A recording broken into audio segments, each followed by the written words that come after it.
Assalamualaikum warahmatullahi wabarakatuh. Alhamdulillah wassalatu wassalamu ala Rasulillah. Segala puji dan hujah kehadirat Allah Subhanahu wa taala. Juga salawat dan taslim kepada Nabi besar Muhammad sallallahu alaihi wasallam. Lanjutkan bahasan kitab Minhajul Muslim kita, Minhajul Muslim ini sampai pada bab jual beli, dan kita sudah menjelaskan 9 jenis transaksi yang dilarang.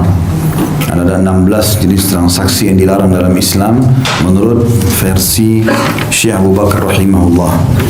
Jadi saya kasih gambaran secara umum kembali.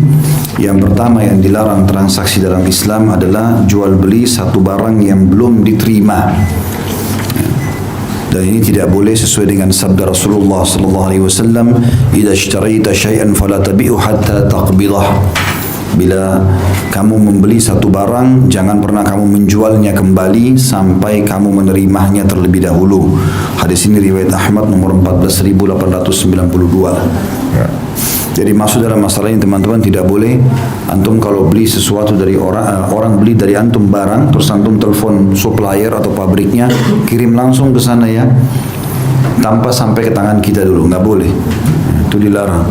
Kenapa nggak boleh? Karena kalau sampai terjadi ada kekurangan dari barang itu, siapa yang mau bertanggung jawab? Uangnya dikirim ke kita, barang langsung dari sana ke sana. Ini nggak boleh. Ini yang dilarang dalam hadis. Jadi tujuannya untuk menghilangkan mudarat dalam transaksi jual beli. Tidak usah buru-buru. Terima dulu barangnya, cek dulu, baru kita jual. Dan kita jual sesuai dengan kondisi itu. Contoh yang lain, mungkin pada saat antum bilang sama supplier, kirim langsung ke sana ya. Dia beli misalnya satu handphone, ternyata kebetulan pada pekan itu ada promosi, dapat hadiah sekian, beda dengan apa yang antum informasikan. Berbeda kan ini semua. Maka banyak hal-hal yang menjadi penyebab masalah nanti kalau seseorang itu tidak menerima barang itu dulu. Makanya Nabi SAW melarang sekali itu.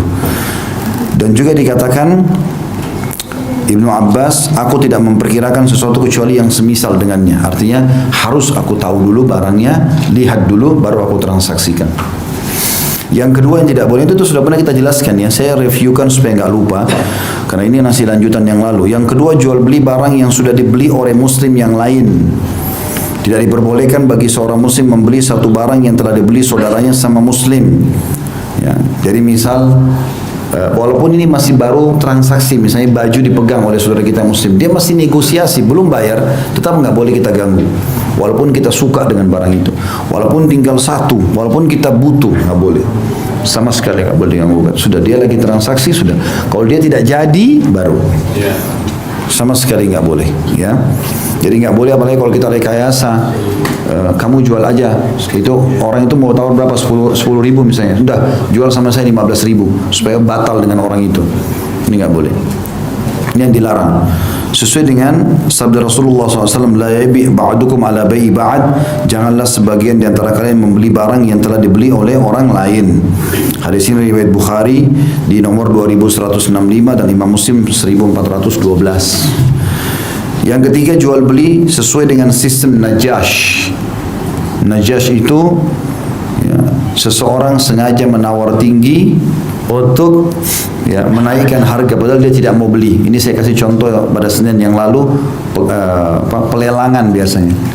Ya, misalnya ada rumah mau dilelang, harganya 100 juta, dibuka atau harganya 100 juta misalnya, lalu kemudian orang ini taruh beberapa orangnya dia di situ, seakan-akan pembeli, padahal sebenarnya bukan. Lalu mereka sengaja naik-naikkan harga. Ini siapa yang mau beli nih? 100 juta misalnya buka harga. Orangnya dia sendiri yang bilang 120. Nanti kalau ada yang nawar, temannya lagi sana tawar supaya naik harganya. Ini nggak boleh. Nah, ini juga mirip kalau ada seseorang merekayasa keadaan, misalnya dia jual toko baju, dia jual baju. Kemudian ada konsumen datang. Baju ini memang dia buat misalnya khusus ya, tidak ada lagi satu-satu barang misalnya. Terus kemudian ada orang tawar barang itu. Misal dari 1,5 juta jadi 1 juta. Ada temannya memang dia atau dia pegawainya dikhususkan seperti pembeli masuk ke toko itu. Merekayasa keadaan. Terus dia, bajunya bagus ya, mau dijual berapa? Oh, ini diskon 20%. Tapi maaf ya Pak, ini lagi transaksi. Enggak, kalau batal bilang ya saya mau beli. Padahal sebenarnya enggak. Ini temannya pemilik toko ini. Biasa begitu. Nah ini semua namanya transaksi najash, nggak boleh. Kata Ibnu Umar anhuma, nah Rasulullah SAW anin najash, ya najash, ya. Rasulullah SAW melarang transaksi dengan sistem najash ini. Hadis ini riwayat Bukhari nomor 2142. Jadi sengaja menaikkan harga untuk membuat barang itu mahal, tapi dia tidak mau beli. Yang keempat, jual beli barang yang diharamkan atau barang najis. Ini nggak boleh sama sekali. Jual babi, khamar, ya patung, semua nggak boleh. Ya, semua yang haram dimakan, haram juga ditransaksikan. Ya. Sebagaimana sabda Rasulullah SAW, Inna Allah harrama bai' al-khamri wal maitati wal khinziri wal asnam. Allah telah mengharamkan transaksi atau menjual minuman keras, bangkai, daging babi dan berhala. Hadis ini diriwayatkan oleh Bukhari nomor 2236, Imam Muslim 1581. Juga tentang patung, Rasulullah SAW bersabda, la'anallahul musawwirin. Allah melaknat para pelukis atau perupa. Ini juga sudah kita jelaskan, hadis Bukhari nomor 5347. Ini hati-hati. Jadi seni dalam Islam tidak dilarang, tapi seni yang tidak haram. Mirip dengan makanan. Makanan dalam Islam halal, kecuali yang diharamkan. Pakaian dalam Islam halal, kecuali yang diharamkan. Ada yang haram, nggak boleh. Ya. Jadi tidak boleh. Kalau manusia, hewan, nggak boleh dibentuk. Nggak boleh sama sekali dibentuk. Ini juga sudah kita jelaskan tentang perbedaan antara lukisan sama foto. Kalau foto masih ada ulama yang membolehkan, karena foto itu persis seperti kita lagi lihat diri kita di cermin. Yang saya pakai baju begini, ya ini sudah itu yang keluar lah. Beginilah wajah saya sekarang, begitulah kopiah, begitu juga. Tapi kalau lukisan kan cuma mirip. Nah, lukisan itu yang tidak boleh. Sama juga dengan memahat patung, samar, gitu ya. Itu pun juga sudah saya jelaskan, ada penjelasan para ulama tentang foto pun ini harus ada batasannya, bukan pada hal-hal yang haram.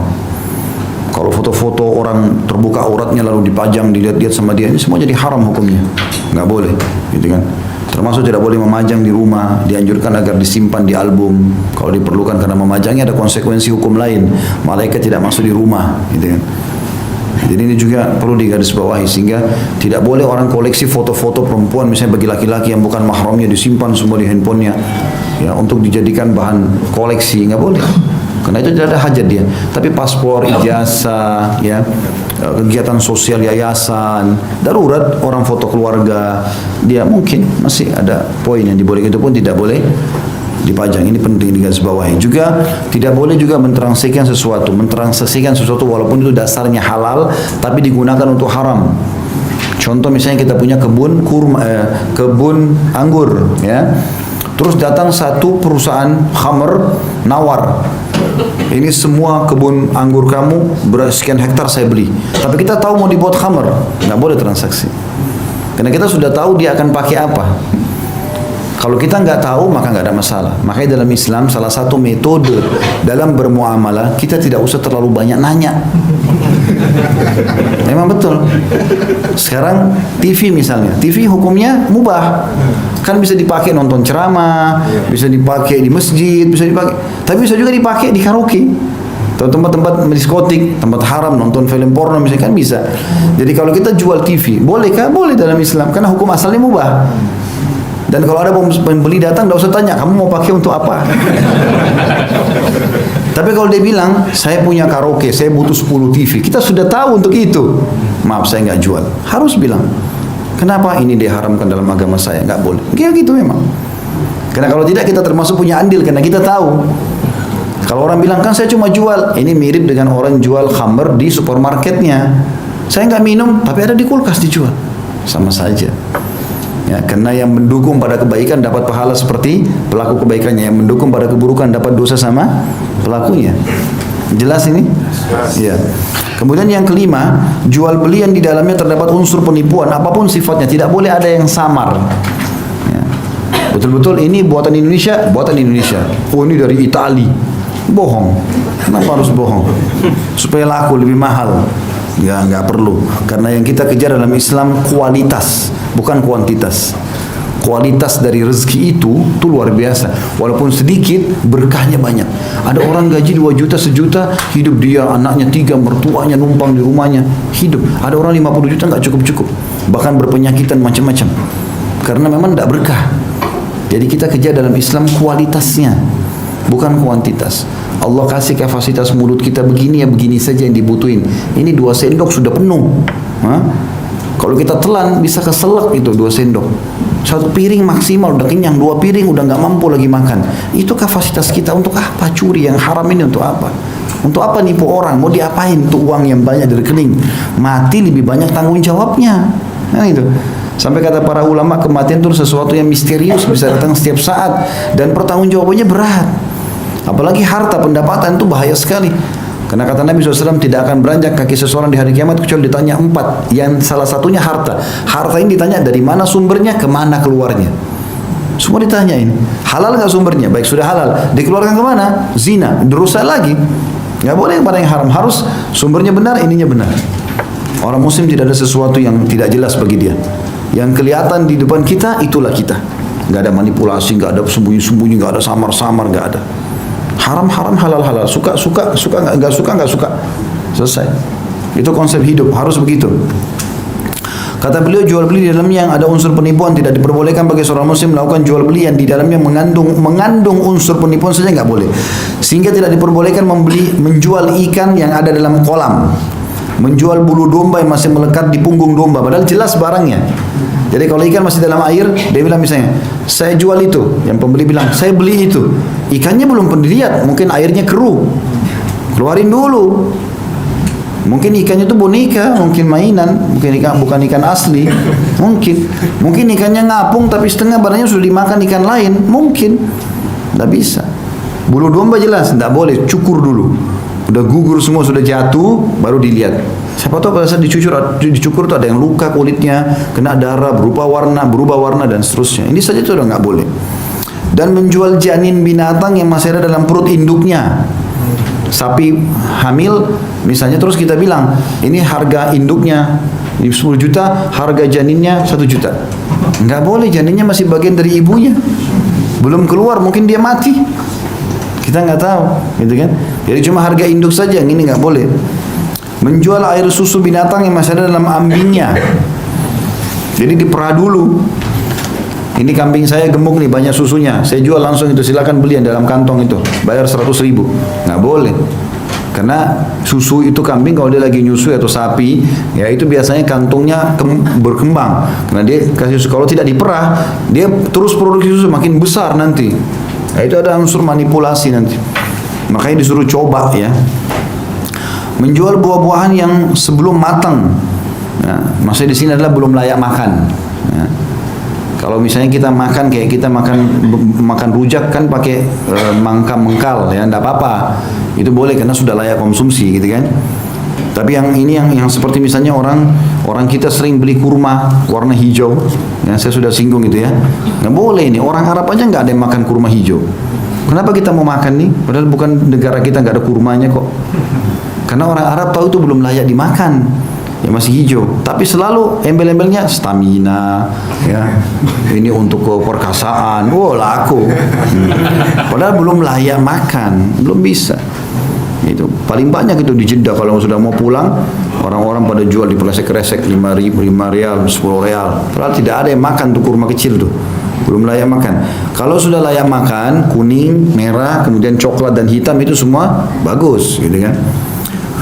Menjual biji-bijian sebelum keras, belum terbentuk, atau menjual barang tanpa diperbolehkan melihat, membolak-balik atau memeriksanya, ini semua nggak boleh. Boleh beli tapi nggak boleh cek. Gimana caranya? Kalau rusak, nah itu. Ketika barangnya ada pada penjualnya atau tanpa menjelaskan sifat, jenis dan beratnya. Semua itu sesuai dengan sabda Nabi SAW di dalam hadis riwayat Ahmad nomor 3667, la tasyarus samaka fil ma'i fa innahu gharar. Jangan pernah kalian membeli ikan yang masih ada dalam air karena hal itu mengandung unsur tipuan. Bahkan kadang-kadang ada orang jual ikan, akuariumnya kacanya itu besar. Kita dari luar lihat ikannya besar, begitu dikeluarin kecil. Pernah nggak terjadi?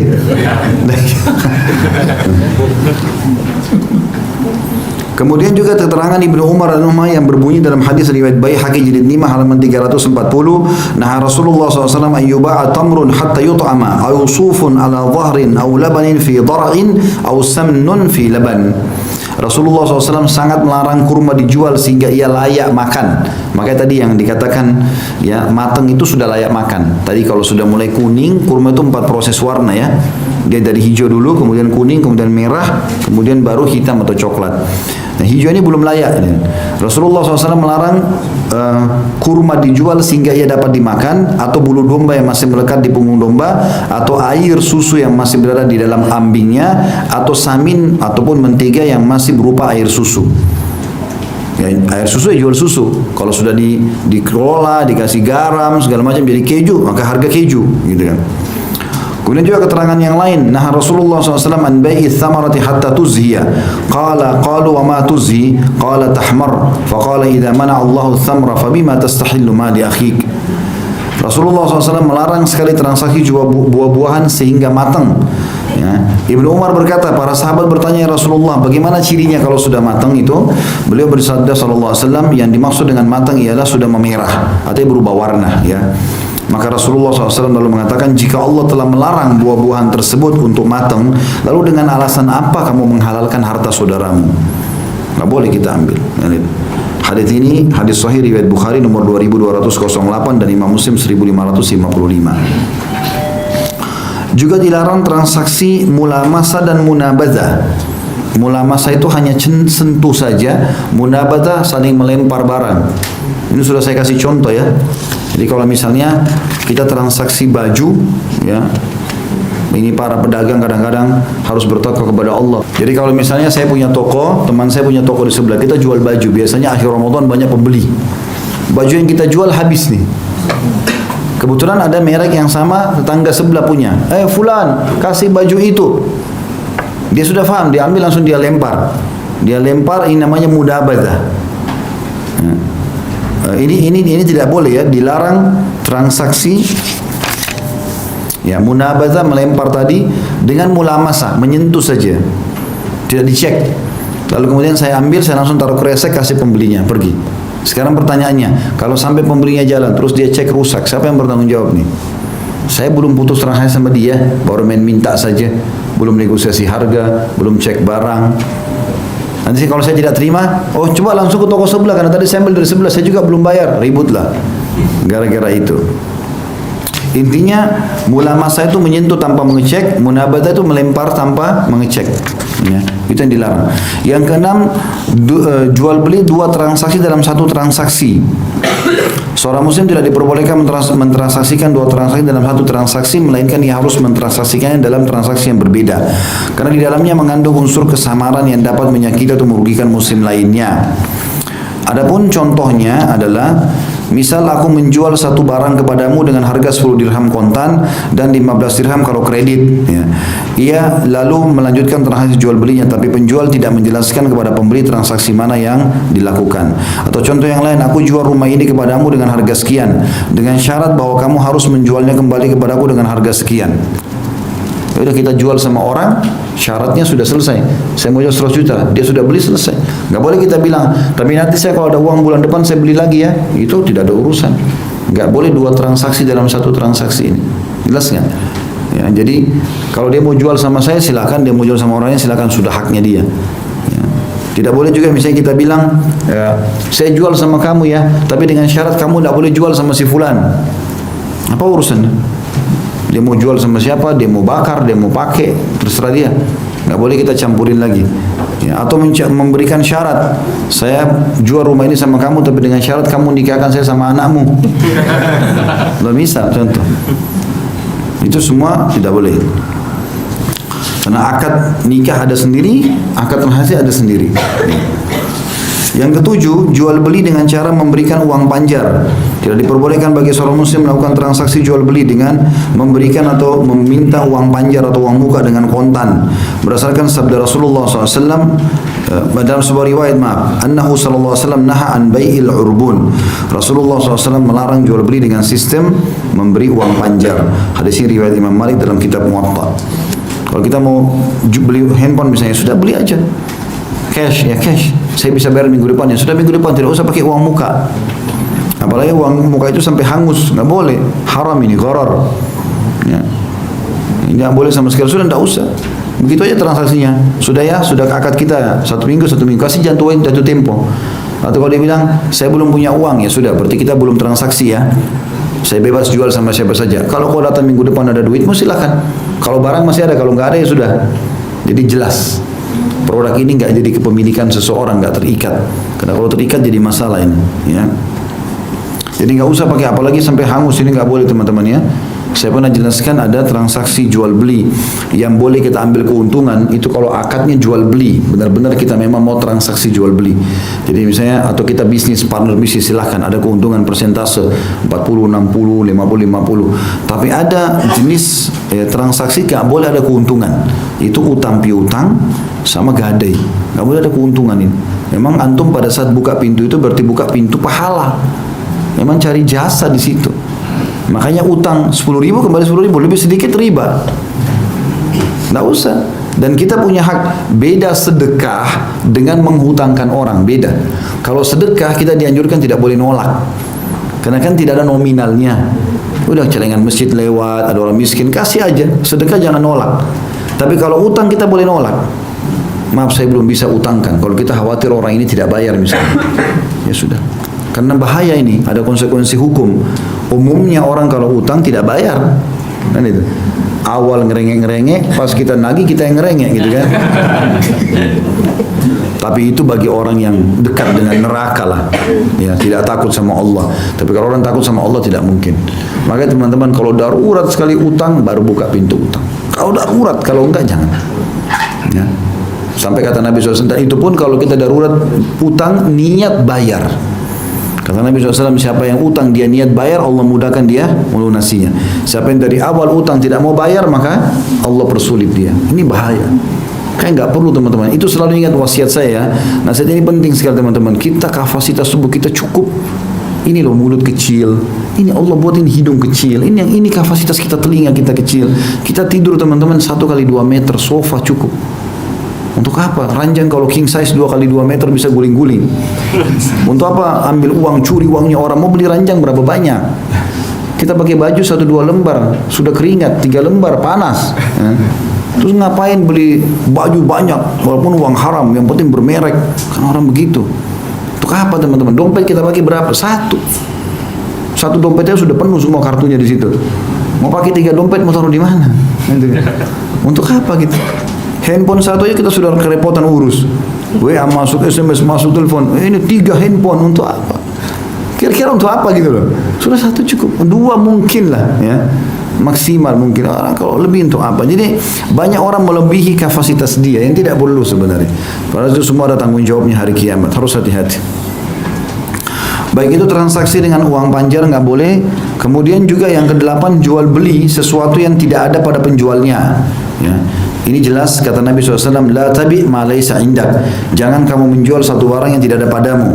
Hadis ini diriwayatkan oleh Abu Daud nomor 3503, An-Nasai 4613. Jadi kalau teman-teman transaksi online, produknya harus ada. Ya, beli walaupun 3-4 biji bawa foto itu barang kita. Nggak boleh kita ini barang di produk dijual, tapi tidak ada barangnya. Ambil uangnya orang semua transfer, baru dia mau pesanin. Kalau ada, kalau nggak ada di pabriknya, kalau pas lagi habis atau yang kita pajang fotonya merek lama, sekarang keluar model baru, model lama sekarang model baru, apa yang kita mau bilang? Karena akhirnya kita jadi bohong nanti akhirnya, ya kan? Oh ini sudah habis stok lama, padahal sebenarnya sudah nggak keluar. Mana orderannya? Oh belum, masih lagi diusahakan. Nggak usah terima uangnya orang, jangan pakai uang muka, nggak ada. Ada produk jual, nggak ada produk nggak usah. Selesai. Jadi mudah semuanya, gitu kan? Kemudian juga yang selanjutnya ini dilarang termasuk ya. Ada juga hadis lain disebutkan wanaha an bai'i syai'i qabla qabdihi, dan Nabi SAW melarang jual beli barang sebelum menerimanya. Hadis ini diriwayatkan Bukhari nomor 2133. Yang ke-9 jual beli hutang dengan hutang. Tidak diperbolehkan bagi seorang muslim menjual hutang dengan hutang, karena hal ini tentu belum jelas, belum selesai.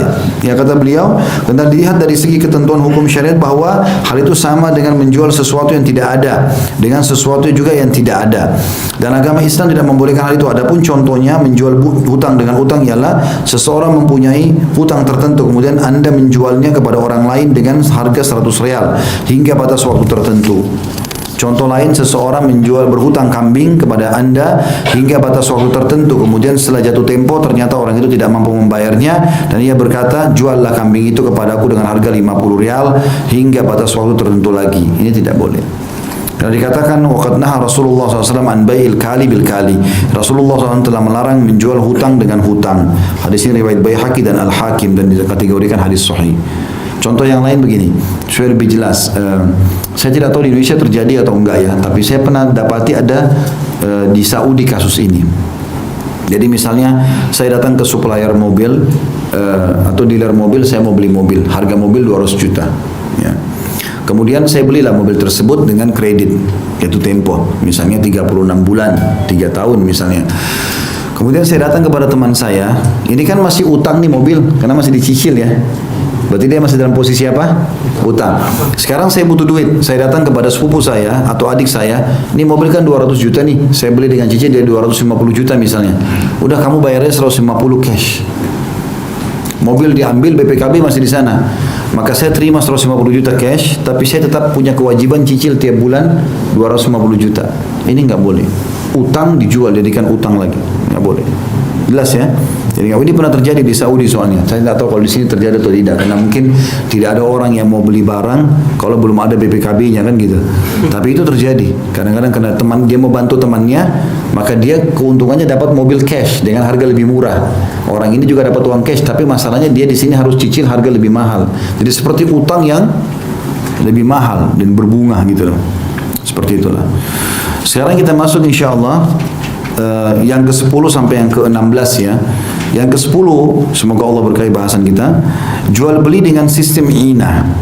Tidak diperbolehkan bagi seseorang muslim menjual suatu barang dengan cara kredit hingga batas waktu tertentu. Kemudian penjual yang sama membeli barang tersebut dari pembeli dengan harga yang lebih murah daripada harga pembelian kredit tersebut. Jika penjual menjual suatu barang dengan harga 10 dinar secara kredit, kemudian barang tersebut dibelinya kembali seharga 5 dinar kontan, maka ia bagikan orang yang mengadakan pinjaman sebanyak 5 dinar dan minta dikembalikan dibayar sebanyak 10 dinar. Itulah yang disebut dengan riba nasi'ah atau riba karena tenggang waktu yang diharamkan dalam Al-Quran, Sunnah dan Ijma'. Berdasarkan sabda Rasulullah SAW, "Idza dhanna an-nasu bid-dinari wad-dirhami wa tabaya'u bil-'inati wattaba'u adhnab al-baqar wa taraku al-jihad fi sabilillah anzalallahu bihim bala'an fala yarfa'uhu hatta yuraji'u dinahum." Jika manusia telah kikir dengan dinar dan dirham, tidak pernah mau sedekah, melakukan jual beli dengan cara ina, dan mengikuti ekor sapi, maksudnya sibuk dengan pembajakan sawah, serta meninggalkan jihad di jalan Allah, niscaya Allah akan menurunkan kepada mereka malapetaka yang tidak akan hilang, sehingga mereka kembali lagi kepada agama mereka. Nanti ada lagi contoh yang lain ya. Sebentar, hadis ini kalau ada butuh rincian saya akan rincikan, tapi ini ada riwayat lain dulu. Kita lengkapkan poin ke-10 dulu. Hadis ini diriwayatkan Darul Qutni jilid 3 halaman 52. Seseorang wanita berkata kepada Aisyah radhiyallahu anha, aku telah menjual seorang budak dari Zaid bin Arqam seharga 80 dirham dengan cara kredit, 800 dirham dengan cara kredit. Sedangkan aku telah membeli darinya seharga 600 dirham dengan tunai. Aisyah radhiyallahu berkata kepadanya, betapa buruk apa yang kamu beli dan betapa buruk pula apa yang kamu jual. Sesungguhnya jihadnya Zaid bersama Rasulullah SAW menjadi sia-sia kecuali jika dia bertaubat. Hadis ini diriwayatkan oleh Darul Qutni jilid 3 halaman 52. Jadi ini mirip tadi contoh yang saya bilang itu ya. Orang beli mobil kredit, kemudian dia jual cash sama orang, kemudian dia tetap menyicil itu. Itu mirip sama dengan kasus ini. Nah di sini sama tadi. Perempuan ini menjual seorang budak dengan dia 80 dirham. Zaid membeli dari perempuan ini budak 800 dirham kredit, dicicil, entah berapa cicilannya, tapi adalah cicil. Lalu si perempuan penjual ini tiba-tiba punya duit ya. Tapi dia sudah terlanjur jual budaknya tadi. Maka dia bayar cash 600 dirham. Dia bayar cash misalnya. Jadi ini transaksi nggak boleh, ini namanya ina. Ada celah di situ. Tadi kan sudah putus 800, kenapa sekarang jadi 600? Ya, tidak bisa sama sekali. Kalaupun mau, ini harus dibatalkan dulu transaksi awal, kembalikan semua uang yang sudah pernah diterima. Mungkin misalnya sudah cicil 100 dirham, kembalikan dulu semua, batal semua transaksi, udah nggak ada lagi. Ini budak tidak terikat dengan akad apapun, baru kemudian ditransaksikan, dijual atau beli cash gitu. Ya, seperti itulah. Itu pun kalau si penerima barang, pembeli tadi sudah setuju. Kalau pembeli tidak setuju nggak bisa. Kemudian yang ke-11, orang kota menjual barang dagangan kepada orang desa. Ini juga tidak boleh. Jika orang desa atau orang asing dari suatu daerah yang datang membawa barang yang hendak dijualnya ke pasar dengan harga yang berlaku pada hari itu, maka orang kota tidak boleh berkata kepadanya, tinggalkan barang dagangan itu di tempatku, niscaya aku akan menjualkan untukmu pada hari esok atau beberapa hari kemudian dengan harga yang lebih mahal dari harga hari ini. Padahal saat itu orang-orang membutuhkannya. Sesuai dengan sabda Nabi SAW, la yabi hadirun bilibad da'un nasa yarzuqullaha ba'dahum min ba'd. Janganlah orang kota menjual barang dagangan untuk orang desa, janganlah orang kota menjualkan barang dagangan orang desa, biarkan orang-orang melakukan sendiri, di mana Allah memberikan rezeki sebagian dari mereka dengan sebagian lainnya. Hadis ini riwayat Bukhari Muslim dan ini lafaz Imam Muslim nomor 1522. Jadi dimaksud di sini begini, misal kita tahu ada orang desa datang, kita di pasar nih, misal jual buah-buahan. Kita di Jakarta, ada orang Bandung datang bawa satu pick up semangka. Dia mau jual semangka itu per buah 10.000 rupiah. Misal contoh saja, dia mau jual 10.000 rupiah. Kita ini orang pasar tahu ini semangka seperti ini kualitasnya bisa 50.000. Kita nggak beli sama dia, kita cuma bilang sama dia, udah titip aja sama saya. Nanti besok saya akan jual, saya berikan kamu 15.000. Gitu kan? Maka orang desa ini pun akhirnya menitipkan misalnya, padahal dia bisa jual 50.000. Bedain ya kalau transaksi putus, misalnya saya orang kota, dia orang desa nih, dia jual semangka 10.000, saya beli langsung. Kamu punya berapa? 100 semangka. Baik, saya bayar ya 10.000, saya sudah transaksi jual beli. Saya mau jual 50.000 kah, 100.000 kah, terserah saya, karena saya sudah akad putus dengan dia. Yang tidak boleh ini, kita tahu di situ ada unsur manipulasi.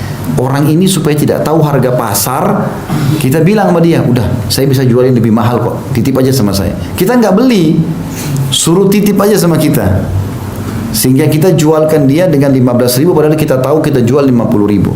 Ingat, beda antara transaksi jual beli dengan titipan. Ya. Sekarang saya pakai gantungan kunci seperti ini. Ada seorang jemaah lihat, ini kok bagus Khalid, beli di mana? Oh, dekat rumah saya. Misal ya, saya beli. Terus kemudian dia bilang, saya titip ya. Biasanya nggak begitu? Iya. Titip loh ini, bukan transaksi jual beli. Berarti saya kalau beli di sana 50.000, dia titip juga 50.000 saya kasih dia, nggak boleh naikkan. Karena bahasanya apa? Titip. Jelas nggak? Ini sudah saya jelaskan. Ya Allah, saksikan. Nah ini banyak orang begitu soalnya. Dititipin dia naikin harga.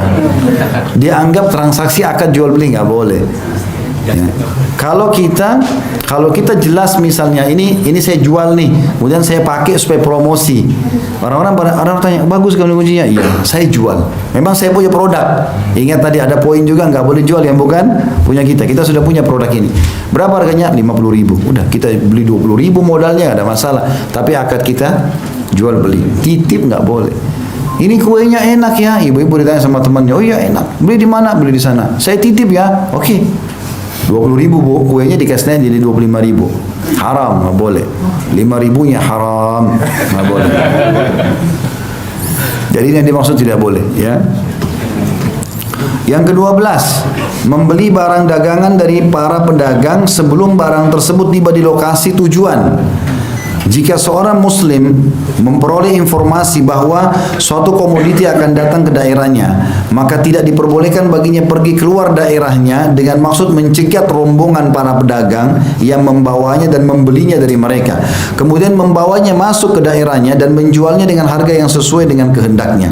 Alasannya karena di dalamnya mengandung unsur penipuan terhadap pemilik komoditi tersebut dan dapat menimbulkan mudarat bagi penduduk daerah tersebut, baik terhadap para pedagangnya maupun yang lainnya. lainnya. Berkenaan dengan itu Rasulullah SAW bersabda, la talaqqur rukban wa la yabi hadirun dibat. Janganlah kalian mencegat rombongan pedagang dan jangan juga pula orang kota menjual barang dagangannya milik orang desa. Hadis ini riwayat Bukhari nomor 2150, Imam Muslim 1515. Jadi ini mirip dengan tadi ya. Poin 11 12 ini sama, mirip. Hadisnya juga satu. Cuma bedanya kalau tadi yang nomor 11 itu orang desanya sudah masuk ke pasar. Udah sampai di pasar. Kita di pasar lihat, kayaknya ini menguntungkan nih. Udah, titip aja sama saya. Itu tidak boleh. Nah, kalau poin 12 agak beda. Kita dengar orang desa ini pada rame-rame mau ke kota Jakarta nih, mau jual apa. Kita tahu ini sebenarnya kalau mereka masuk ke pasar Jakarta, mereka tahu harga. Kita sengaja datang ke sana untuk membeli dari sana supaya mereka tidak tahu harga Jakarta. Ini juga tidak boleh. Jadi mirip tadi ya. Cuma bedanya yang satu sudah tiba di lokasi, yang satu belum tiba di lokasi. Dan ini tidak masuk teman-teman. Kalau kita tahu misalnya satu daerah memang terkenal sekali dengan coklat misalnya, atau terkenal dengan durian misalnya. Lalu kita datang ke sana memang karena kita punya toko mau beli. Orang sana juga jual di lokasi dia, nggak ada masalah. Ini masalahnya mencegat orang yang sudah mau niat transaksi ke tempat lain. Memang kita mau menguasai pasar, nah itu tidak boleh. Ya. Kalau kita kuasai pasar dalam arti kata kita transaksi benar-benar sama orang, murni apa adanya transaksi. Orang ini memang dia jual di tempatnya dia punya peternakan kambing misalnya di kampungnya dia. Kita datang beli di sana, itu lain, nggak ada masalah. Karena kita putus transaksi, kita bawa risiko semua kita tanggung, keuntungan juga milik kita, ya sudah nggak ada masalah. Tapi sekali lagi ini betul-betul supaya orang lain tidak ngerti apa-apa. Itu dia mau menguasai pasar, ini nggak boleh. Ya. Dan ini juga sebenarnya unsurnya ada namanya unsur ta'awun ya, bekerja sama. Jadi bukan cuma kita dapat keuntungan teman-teman, yang lain juga. Yang lain juga. Ini sebenarnya banyak orang Islam masih belum paham poin ini. Kadang-kadang kita merasa kalau masih digoda oleh syaitan. Kalau kita buat toko baju, ada orang buka di sebelah kita, kita merasa ini saingan kita. Bukan teman-teman sekalian. Rezeki sudah dibagi oleh Allah SWT. Enggak, bukan begitu. Bahkan ada banyak orang-orang non-Muslim ya. Mohon maaf saya bahasakan ini orang-orang Chinese, itu mereka punya strategi malah sesuai dengan Islam. Kalau misalnya dia buka toko baju, dia makin suka kalau ada yang lain buka toko baju di sebelahnya. Sampai terbentuklah, oh ini pasar baju, oh ini pasar emas. Mereka paham itu. Islam mengajarkan itu. Karena makin banyak orang di situ, maka orang makin tahu, pembelinya juga makin banyak. Kan begitu. Kalau satu pasar dia tahu penjual sayur, orang datang semua nanti, oh sayur di sana memang, oh buah memang di sini. Kan jadi makin banyak kios, makin banyak pembeli. Kalau kita cuma sendiri belum tentu, mungkin yang datang cuma 2-3 orang. Jadi dengan ramainya pasar itu dengan komoditi yang sama, itu justru mengundang banyak pembeli yang datang. Ini yang harus difahami nih. Umat Islam hilang dari sini nih. Selalu pikirannya hasad kepada orang. Oh ini buka di sebelah saya ini. Begitu datang pembelinya, ini berapa? 50.000. Sebelah 40.000. Barang palsu. Langsung jatuhin orang. Hah? Benar nggak? Gitu kan? Kok di sana bisa lebih murah? Dia bukan jadikan bahan muhasabah. Orang kalau datang, kok di sana lebih murah? Mungkin. Dan Islam boleh loh. Kita datang kepada pemilik toko, kok kamu bisa jual lebih murah? Dia juga boleh dalam Islam berbagi pahala. Oh karena saya beli di sini saya lebih murah gini. Gak apa-apa. Rezeki biadillah, mestinya begitu. Ya. Kita bicara idealnya ya. Kemudian yang ke-13, nggak boleh jual beli musarrah atau kambing dalam kurung kambing, sapi dan unta dengan menahan air susunya tetap berada di ambingnya. Tidak diperbolehkan bagi seorang muslim menjual kambing, sapi atau unta dengan cara menahan air susunya tetap berada di ambingnya selama beberapa hari supaya binatang itu terlihat seakan-akan air susunya subur sehingga orang-orang tertarik untuk membelinya. Nah, jadi kan saya tadi bilang kalau kantong susu sapi atau kambing itu kalau diperas setiap hari juga dia akan terisi lagi, gitu kan? Tapi biasanya orang terpengaruh kalau dia mau beli misalnya kambing atau sapi betina. Dia mau tahu suburnya dari mana, biasanya dilihat dari ambingnya itu ya, kantong susunya itu. Ya, kalau itu besar berarti memang kambing itu betina itu atau kambing sapi itu subur. Dia punya anak berarti banyak. Nah, biasanya ada orang manipulasi di sini. Dia biarkan susu hari ini nggak diperah sehingga besok keluar lagi susu baru, jadi kantongnya jadi besar. Nah itu ketahuan dari mana? Kalau dicoba biasanya basi, susunya basi, karena sudah bercampur yang kemarin sama hari ini. Ya. Alasannya kata beliau karena di dalamnya mengandung unsur penipuan. Nabi SAW bersabda, la tusarrul ibila walal ghanam faman ibta'aha ba'da dhalika fahuwa bi khairin nadharain ba'da an yahlubaha iradiyaha amsak wa in sakhitaha raddaha wa sa'an min tamr. Janganlah kamu menahan air susu unta serta kambing di dalam ambingnya. Barang siapa yang membelinya, maka setelah memerah air susunya, ia berhak memilih salah satu di antara dua pilihan. Jika ia rela, maka ia dapat menahannya. Jika ia tidak suka, maka ia dapat mengembalikan disertai dengan satu sak kurma. Hadis ini diriwayatkan Bukhari nomor 2148 dan Imam Muslim 1515. Jadi kalau kita ragu nih, ya, ambingnya kok besar sekali, kantong susunya, kita perah. Bisa kita tidak usah beli, atau kita kalau mau pastikan kita perah, susunya bagus kita lanjutkan. Kalau susunya tidak bagus, kita merasa ada penipuan, kita batalkan. Tapi Nabi SAW anjurkan kita ini yang sudah coba susu kambing tadi untuk memberikan satu sak kurma. Satu sak itu kayak dua telapak tangan dewasa gitu. Ya. Yang ke-14, transaksi yang tidak boleh. Jual beli saat azan terakhir atau azan kedua sebagai seruan dilaksanakannya sholat Jumat.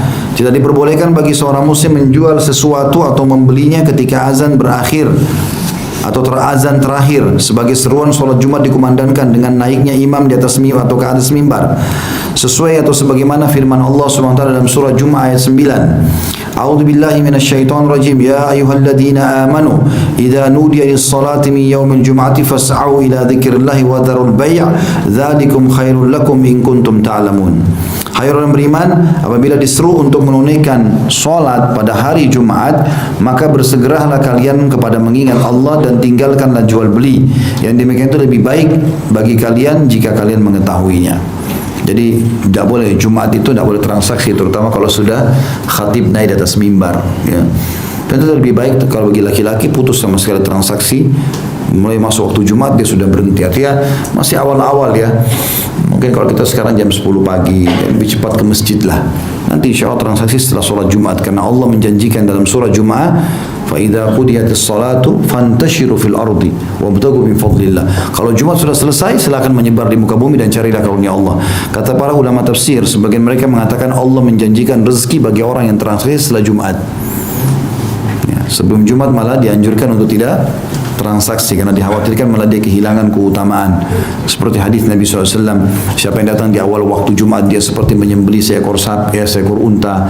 Yang datang waktu kedua seperti seekor sapi, yang datang waktu ketiga seperti seekor domba yang bertanduk, yang datang waktu keempat seperti menyembelih seekor ayam, yang datang waktu kelima seperti berkurban dengan sebutir telur. Dan kalau khatib sudah naik di atas mimbar, maka malaikat menutup buku-buku amal mereka dan ikut mendengarkan khutbah itu.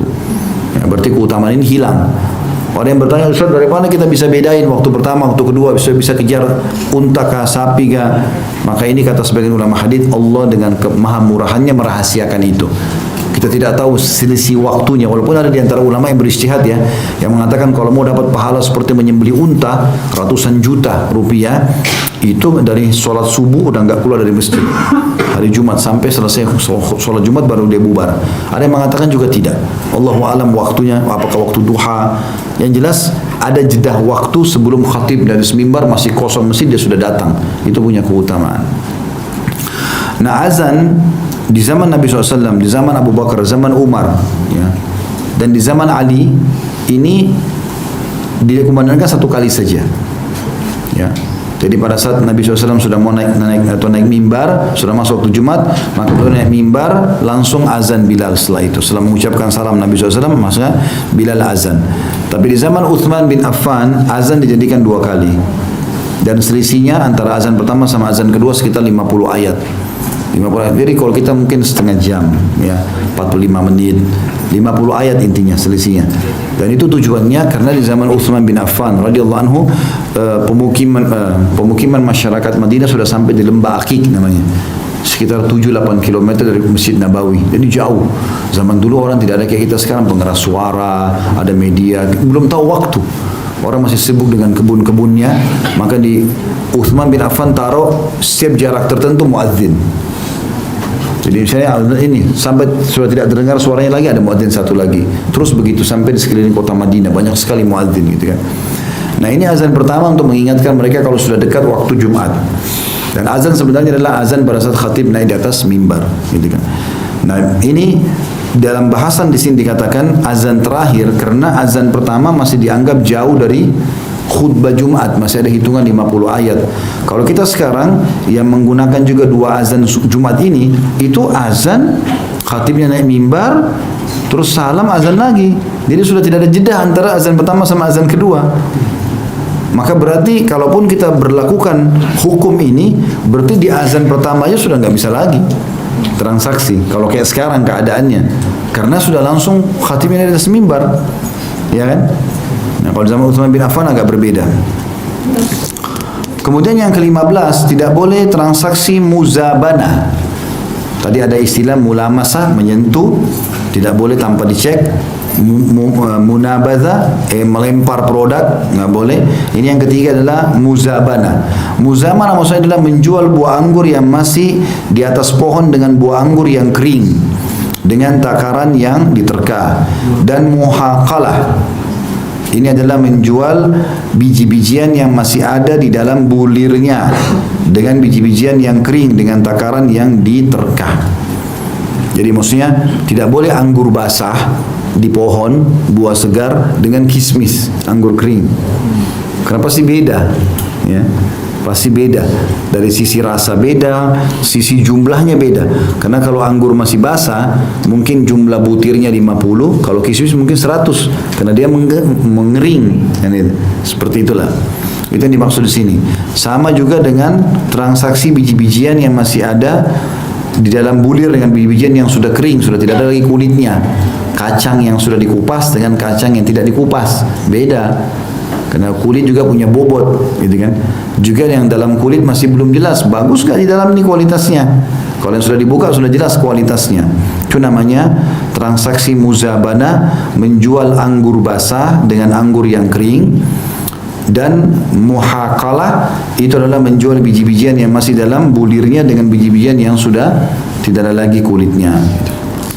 Kata beliau, tidak diperbolehkan bagi seorang muslim menjual buah anggur yang masih ada di pohon dengan buah anggur yang sudah kering, ya, dengan takaran yang diterka, maksudnya dengan takaran, dengan timbangan, karena tidak berimbang. Ya, makanya memang sekarang juga harga anggur sama harga kismis beda. Kan itu memang dibedain harganya. Menjual biji-bijian yang masih ada di dalam bulirnya dengan biji-bijian yang kering dengan takaran yang telah diterka atau yang diterka, serta menjual buah kurma basah yang masih ada di pohon dengan kurma kering yang dengan takaran diterka. Sama juga kurma itu, ya, karena kalau basah ada airnya. Jadi kalau yang ada air lebih berat pasti otomatis. Berarti 10 butir kurma basah itu bisa 15 butir kurma kering, ya. Kata beliau, kecuali jual beli araya, maka jual beli seperti itu diperbolehkan oleh Rasulullah SAW. Baik, apa itu araya? Dikatakan oleh beliau. Adapun yang dimaksud dengan jual beli araya adalah seorang muslim menghibahkan satu pohon atau beberapa pohon kurma yang buahnya tidak lebih dari 5 wasak. 5 wasak itu kurang lebih 750 kilo. Ya, kita kembali dulu review masalah bab zakat, teman-teman. Kalau kita punya perkebunan atau pertanian, zakatnya itu syaratnya 2, haul dan nisab. Haul itu masa panen, kapan panen masuk namanya syarat pertama zakat, haul, masa waktu, ya, panennya. Kalau kita bicara perkebunan dan pertanian, ya. Kemudian yang kedua, takarannya, hasil panen, nisab namanya. Kalau mencapai 750 kilo, maka wajib zakat. Wajib zakat. Bagaimana zakatnya? Ini juga dirincikan. Kalau teman-teman membiayai, keluar biaya dalam perkebunan dan pertaniannya, kita buat peraliran, ada pegawai, ada bibit, maka zakatnya 5% saja. Tapi kalau kita beli tanah di satu daerah di kampung, banyak pohon duriannya misalnya, kita tidak pernah urus, hujan turun sendiri, nanti 1 tahun sekali babat rumputnya, ambil panennya, ini 10%. Karena kita tidak ada modal apa-apa, cuma beli tanah saja. Nah, ini yang dimaksud. Nah, sekarang kalau ada orang transaksi tadi kan tidak boleh kalau basah sama kering, ya. Kapan dia bisa? Kalau transaksi araya. Apa itu araya? Kalau ada seorang muslim menghibahkan satu pohon. Ada pohon kurma, ada pohon mangga, ini semua hasilnya buat muslimin. Dia hibahkan, bisa. atau beberapa pohon kurma yang buahnya tidak lebih dari 5 wasak, memang tidak kena zakat. Kalau zakat tadi 750 kilo ya. Di situ ada footnote bagi teman-teman yang pegang buku di halaman 1300 footnote nomor 1334, 5 wasak yang dimaksud adalah 330 sa' dan 1 sa' sama dengan 3,1 liter. Jadi 5 wasak sama dengan 930 liter atau sekitar 750 kilo. Kita ambil langsung terakhirnya saja 750 kilo. Tetapi penerima hibah yang menerima dari pohon hibah itu tidak dapat memasuki kebun itu untuk memanen buah kurmanya. Lalu pemberi hibah membeli kurma, ya. Tetapi penerima hibah tidak dapat memasuki kebun itu untuk memanen buah kurmanya. Lalu pemberi hibah membeli buah kurma itu dari penerima hibah dengan takaran yang diterka dengan kurma yang kering. Artinya memang saya hibahkan pohon tadi, terus penerimanya ini, ya, pohon ini berbuah. Saya mau buahnya atau dia mau buahnya. Sementara kita tidak bisa memetiknya, misal. Maka di sini karena saya pemberi, dia penerima, dan asalnya pohon ini hibah, maka di sini boleh transaksi yang basah sama yang kering. Di keadaan ini saja, karena memang dasarnya saya pemilik pohon. Ini juga pohon dihibahkan. Tapi setelah ini tidak boleh. Tetap harus basah sama basah, kering sama kering, ya. Dalil pertama adalah keterangan diturunkan oleh Ibnu Umar radhiyallahu anhu, nah Rasulullah SAW 'anil muzabana ay yabi'a thamara haitihi in kana nakhlan bitamrin kailan wa in kana karman ay yabi'ahu bizabibin kailan wa in kana zar'an ay yabi'ahu bikaili ta'amin wa naha an dzalika kulli. Rasulullah SAW melarang seseorang jual beli muzabana, yaitu menjual buah-buahan yang masih ada di dalam kebun. Jika buah-buahan tersebut berupa buah kurma, maka takarannya diterka dengan takaran buah kurma kering. Jika buah-buahan tersebut berupa buah anggur, maka takarannya diterka dengan takaran buah anggur yang kering. Serta jika berupa biji-bijian, maka takarannya diterka dengan takaran biji-bijian yang kering. Semua jual beli tersebut dilarang oleh Rasulullah SAW. Hadisnya riwayat Bukhari nomor 2205. Sedangkan dalil kedua adalah keterangan diturunkan oleh Zaid bin Thabit radhiyallahu anhu, anna Rasulullah SAW rakhasa li sahibil ariyati ay yabi'aha bi kharsiha.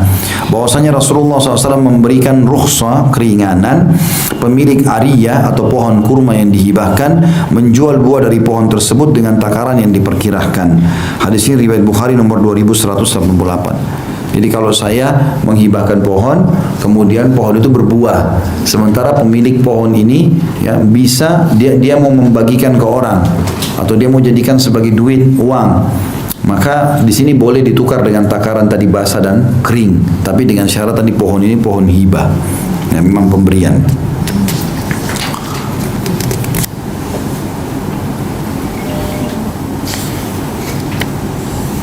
Baik, itu yang ke-15. Dan yang terakhir, yang ke-16 adalah jual beli as-sunya, yaitu dengan pengecualian. Tidak diperbolehkan bagi seorang muslim menjual suatu barang dengan mengecualikan sebagiannya, kecuali yang dikecualikan itu diketahui keberadaannya. Jika seseorang menjual suatu kebun, maka tidak diperbolehkan baginya mengecualikan satu pohon kurma atau satu pohon yang lainnya yang tidak diketahui, karena di dalamnya mengandung unsur penipuan dan ketidakjelasan yang diharamkan. Jadi misalnya saya jual kebun kelapa saya ini kecuali yang tengah-tengah. Ini salah contoh pengecualian. Tidak boleh jual aja semua, kecuali jelas kita bagi bidangnya. Tidak ada sesuatu yang memberatkan. Misal kebun ini 1 hektar, saya cuma jual setengahnya, setengah hektar saja, setengahnya tidak. Terus kemudian jelas haknya dibagi tengah-tengah, itu tidak ada masalah. Tapi kalau ini kita jual semua, kemudian kecuali yang tengah-tengah, ini bagaimana caranya nanti? Kan susah, ya. Seperti itulah, itu yang dilarang. Sesuai dengan penuturan Jabir radhiyallahu anhu bahwasanya anna Rasulullah SAW naha 'anil muhaqalah wal muzabana wal mukhabara wath thunya illa an tu'lam. Rasulullah SAW melarang transaksi muhaqalah, muzabana, dan juga di sini ada terjemahan yang lewat, ya, mukhabara dan thunya, kecuali jika diketahui. Hadis ini riwayat Tirmidzi nomor 1290, ya. Ini transaksi-transaksi tentu ada yang sudah disebutkan sebelumnya, seperti muzabana sudah disebutkan, ya. Seperti disebutkan tadi di poin nomor 15, ya. Muzabana sudah disebutkan, muhaqalah juga sudah. Ya kan? Jadi di poin nomor 15 sudah ada muhakalah, berarti menjual biji-biji yang masih dalam bulirnya dengan biji-biji yang kering, yang tidak ada kulitnya. Kemudian muzabana, menjual anggur basah dengan anggur kering, ya. Kemudian mukhabarah dan thunya, ya. Thunya ini tadi pengecualian, dan mukhabarah kurang lebih mirip seperti itu, ya. Mukhabarah ini mirip dengan pengecualian tadi. Maka ini semua dilarang oleh Nabi alaihi salatu wassalam. Baik, kita tutup teman-teman, baru kita buka pertanyaan dengan materi kelima, jual beli pohon buah-buahan. Ini cuma satu saja. Jika seorang muslim menjual pohon kurma atau pohon buah lainnya yang sudah diserbuki dan buahnya telah nampak, kita jual pohon, mangganya sudah keluar, ya, maka buahnya bagi penjualnya, kecuali jika pembeli mensyaratkan. Jika tidak, maka buahnya bagi penjual. Berdasarkan sabda Rasulullah SAW, man ba'a nakhlan qad ubbirat, ya, fathamratuha lil ba'i illa an yashtarita al mubta'. Barang siapa menjual pohon kurma yang telah diserbuki, maka buahnya bagi penjualnya, kecuali jika pembelinya mensyaratkan. Hadis ini riwayat Bukhari nomor 2204. Jadi kalau kita jual pohon mangga dengan buahnya, maka harus jelas. Kita pun beli, bilang, saya beli pohon ini sama buahnya, ya. Dari awal kasih syarat. Kalau cuma berapa harga pohon mangga ini, 500.000, langsung kita beli. Buahnya sudah berbuah, maka dia boleh berhak untuk memetik, si penjual. Ya, karena dia tadi yang membuat buah pohon itu sampai berbuah. Makanya jelas ini, ya. Jelas. Kita juga teman-teman tidak boleh membeli buah tanpa pohonnya dengan harga yang tidak masuk akal ini. Kayak misalnya ada orang jual pohon mangga berbuah, buahnya cuma 3 tapi besar-besar. Berapa harganya? 3,5 juta. Kenapa? Karena ini buahnya 3. Akhirnya orang beli karena buah 3 itu. Ini juga masalah ini, ya. Kita bisa beli buah yang sama, kalau 3,5 juta, berapa karung itu? Belum tentu juga pada saat sudah dipetik keluar lagi. Jadi lebih baik dari awal jelas. Memang kita niat beli pohonnya sama buahnya, gitu kan? Kalau buahnya sudah jatuh, segala macam, nggak ada masalah. Tapi jangan sampai beli ini, karena ini nanti ada unsur merugikan satu pihak, gharar. Ya, bukan harganya itu, bukan nilainya itu, kan gitu. Allahu a'lam. Baik, ini yang kita bahas insyaallah. Insyaallah kita masuk nanti pertemuan akan datang dengan bahasan masalah riba. Ya. Begitu saja. Subhanakallahumma bihamdika, asyhadu an la ilaha illa anta astaghfiruka wa atubu ilaik. Wassalamualaikum warahmatullahi wabarakatuh.